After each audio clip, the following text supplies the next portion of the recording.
तस्लीम रहमानी जी, जब आतंकवाद पे बात होती है तो बीजेपी फ्रंट फुट पर खेलती है, लेकिन बाकी दल इसको गैर मुद्दा बनाते हैं।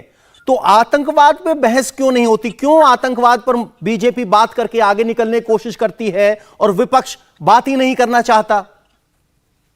देखिए पवन जी, आतंकवाद मुद्दा है और बहुत अहम मुद्दा है, लेकिन आतंकवाद इस इलेक्शन के चौथे फेज का मुद्दा नहीं है। चौथे से सातवें फेज तक का मुद्दा नहीं है। ये बेवक्त की रागनी है। जब मतलब हर किस्म के इश्यूज को, पोलराइज करने वाले इश्यूज को लेके बीजेपी नाकाम हो गई, तो अब ये आखिरी दांव खेल रही है। और मैंने कल भी कहा था, मैं फिर कह रहा हूं, आतंकवाद ऐसा मुद्दा नहीं है जिसे इलेक्शन में भुनाया जाए। आतंकवाद एक ऐसा मुद्दा है जिसे जड़ से इस देश से उखाड़ के फेंकना होगा। लेकिन अगर पूरे के पूरे विपक्ष को, पूरे हिज़्ब इख्तिलाफ को आप आतंकवादियों का सहयोगी कहेंगे, उनका मददगार कहेंगे, तो ये तो बिल्कुल, इसीलिए मैंने कहा बेवक्त की रागनी में एक बात ऐड करना चाहता हूं कि आपने एक वर्कर को, हो सकता है कि वो शख्स जो कल जिसे फांसी की सजा हुई है और जो अभी चैलेंज होना है, जिसका जुडिशियल प्रोसेस अभी बाकी है, जिसे आप उत्तर प्रदेश में लेकर आ गए, गुजरात के मुद्दे को उत्तर प्रदेश में ले आए, आप उसके बाप को कह रहे हैं कि उसके अब्बा जान का ताल्लुक समाजवादी पार्टी से। तो अभी लखीमपुर में किसानों सर, आपने अभी कहा कि बीजेपी पोलराइजेशन करना चाहती है, इसलिए आतंकवाद का मुद्दा लेकर आई। मेरा सीधा सवाल है, क्या आतंकवाद के चर्चा होने पर पोलराइजेशन होता है? पवन जी, लखीमपुर में किसानों पर ट्रैक्टर चलाने वाले कातिल के अब्बा जान मोदी जी के मंत्रिमंडल में होम मिनिस्टर है। यह है देश की बदकिस्मती, और इसे मुद्दा होना चाहिए। लखीमपुर जाएगा चौथे फेज में इलेक्शन में, तो ये मुद्दा क्यों नहीं है कि लखीमपुर में? ये सवाल लेंगे। फिलहाल आपने जो कहा उसी पर सवाल ये उठता है कि क्या आतंकवाद पर पोलराइजेशन होता है? अभी तक तो अब्बा जान अभी तक तो मोदी जी के मंत्रिमंडल में बैठे। रहमानी साहब, आप इस मुद्दे पर बहस होनी चाहिए। बुजुर्ग हैं, जानकार हैं, मैं आपसे समझना चाह रहा हूं कि क्या आतंकवाद पर पोलराइजेशन होता है, जैसा कि आपने खुद कहा है?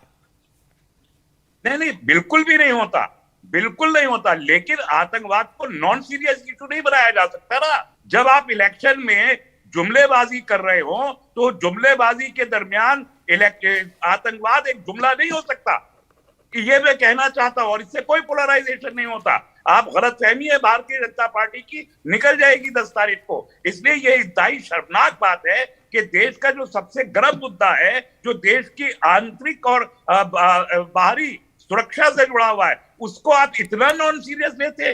रूलिंग क्लास इतना नॉन सीरियस कि इलेक्शन में जुमले की हैसियत से इस्तेमाल करते। इसलिए कि बीजेपी के लोग तो इलेक्शन गुजरने के बाद अपनी हर बात को जुमला करार देते। तो विजय शंकर तिवारी जी, क्या ये आतंकवाद का जिक्र सिर्फ जुमला है? देखो पवन जी, बेहद गैर जिम्मेदारा बयान है, चाहे वो रहमानी साहब का हो और चाहे वो प्रियंका जी का हो। जिस परिवार ने अपने दो लोग खोए हों, और उस परिवार के दोनों लोग भारत के प्रधानमंत्री थे, और ये इसी आतंकवाद की भेंट में और इसी प्रकार की प्रोसेस में 89 और 90 में पूरे कश्मीर से पूरा हिंदू वहां से निकाल दिया गया था। उनकी बहन बेटियों के साथ क्या हुआ था, ये आपने सुना है। इसी आतंकवाद की भेंट में हमारे पुलवामा में हमारे कितने सैनिक बलिदान हो गए। इसी आतंकवाद की भेंट में मुंबई में जब बम ब्लास्ट हुआ तो कितनी जाने गई। इसी आतंकवाद की भेंट में 14 साल पहले 56 लोग मारे गए, जिनमें 49 लोगों को सजा हुई। इसी आतंकवाद की भेंट में जो गोधरा में लोग मारे गए। सुनिए, आतंकवाद इनके लिए कुछ भी नहीं है। दुनिया, सुनिए एक मिनट, रहमानी साहब सुन लीजिए, आप सुन लीजिए, सुनने का थोड़ा धैर्य रखिए। तस्लीम साहब सुन लीजिए, आपके पास भी आएंगे, एक बार उनका सुन लीजिए, फिर आपको भी वक्त दिया जाएगा। सुनने का धैर्य रखिए, सुनने का धैर्य रखिए, रहमानी साहब सुनने का धैर्य रखिए। सर, ये सवाल लेंगे, एक बार उनको सुन लीजिए, उसके बाद आपके पास आएंगे। रहमानी साहब सुन लीजिए आप एक बार। सुनने का धैर्य रखिए। इसी सरोजिनी नगर में आतंक आतंकवाद की भेंट में कितने लोग चढ़ गए थे, इसी आतंकवाद की भेंट में अहमदाबाद में कितने लोग मारे गए थे, इसी आतंकवाद की भेंट में मुंबई में कितने लोग मारे गए, इसी आतंकवाद की भेंट में नॉर्थ ईस्ट में कितने लोग मारे गए। अलग अलग प्रकार की गतिविधियां हैं आतंकवाद की, लेकिन नाकाम हुए हैं, सही नहीं, आप नाकाम हुए हैं। रहमानी साहब, आतंकवादी नहीं है। अगर आप आतंकवादी नहीं तो आपको क्यों लग रहा है? आपको हमारे साथ खड़े होना चाहिए था। अगर आप आतंकवादी नहीं है तो आप मेरे साथ खड़े बोलिए आप आतंकवाद के खिलाफ, तो उनके साथ खड़े हो गए, तो उनका समर्थन करना। इसका मतलब यह है कि देश में आतंकवाद है। विजय जी, सवाल यही है, विपक्ष कहता है कि जो आपके साथ वो आतंकवादी नहीं, जो आपके खिलाफ वो आतंकवादी, ये आरोप विपक्ष लगाता है। तो आतंकवाद की डेफिनेशन पे बहस होगी अब। आपको बताना पड़ेगा कि मैंने आपको पवन जी कुछ घटनाएं बताई हैं। हाँ जी। हमने कुछ घटनाएं बताई हैं। गोखला ने बताया है कि आतंकवाद नहीं था, अहमदाबाद में 56 लोग मारे, क्या क्या आतंकवाद नहीं था, मुंबई में जितनी घटनाएं घटी क्या आतंकवाद नहीं था, 89-90 में सारा हिंदू समाज वहां से निकाल दिया गया कश्मीर से, वो आतंकवाद नहीं था, सरोजिनी नगर में कितने लोग मारे गए, आतंकवाद नहीं था।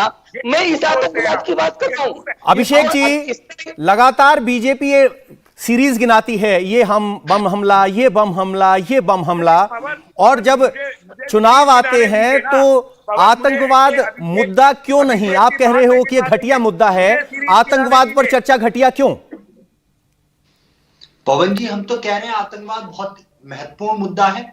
पाकिस्तान कौन गया देश जानता है, पीडीपी के साथ गठबंधन किया कुर्सी के लिए देश जानता है, मसरत जैसे आतंकवादियों की रिहाई किसने करी देश जानता है, पत्थरबाजों के मुकदमे किसने वापिस लिए, मंदसौर के अंदर किसानों की निर्मम हत्या किसने की गोली मारकर, और सुनिए, और जो पत्थरबाज थे उनको रबड़ की गोलियां, और जो मंदसौर के अंदर किसान थे उनको उनकी निर्मम हत्या कर दी गई, उनपे भी आप रबड़ की गोलियां चला देते। 80 साल की बुजुर्ग महिला की पीट पीट कर और निर्मम हत्या आप देख लीजिए। तो क्या ये आतंकवादी लोग नहीं है? कौन है आतंकवादी? ये देश जानना चाहता है। अगर आतंकवाद है तो उसके पीछे कौन कौन लोग हैं और जेल जाने चाहिए। मैं कह रहा हूं, आपका चैनल बहुत प्रतिष्ठित चैनल है, अगर कोई राष्ट्र विरोधी गतिविधियों में शामिल है तो वो देश के अंदर खुला नहीं घूमना चाहिए। आपकी जांच एजेंसियां फेल हो चुकी है, माफी मांगे। माननीय प्रधानमंत्री जी को देश से माफी मांगनी चाहिए, या तो वो सच बोल रहे हैं या केंद्रीय जांच एजेंसियां फेल हो चुकी है। पवन जी, बहुत बड़ा सवाल उठता है, ये कोई आम जनता बहुत मूर्ख नहीं है, जनता सब जानना चाहती है। जनता को यह भी जानना है कि वो जो कन्नौज में इतने पैसे मिले थे वो किन किन नेताओं के थे, किन किन अधिकारियों के थे। हो सकता है भारतीय जनता पार्टी के नेताओं के हो। इंडिया टीवी हर वक्त हर जगह डाउनलोड करने के लिए सर्च करें India TV news Google play store या ऐप स्टोर पर।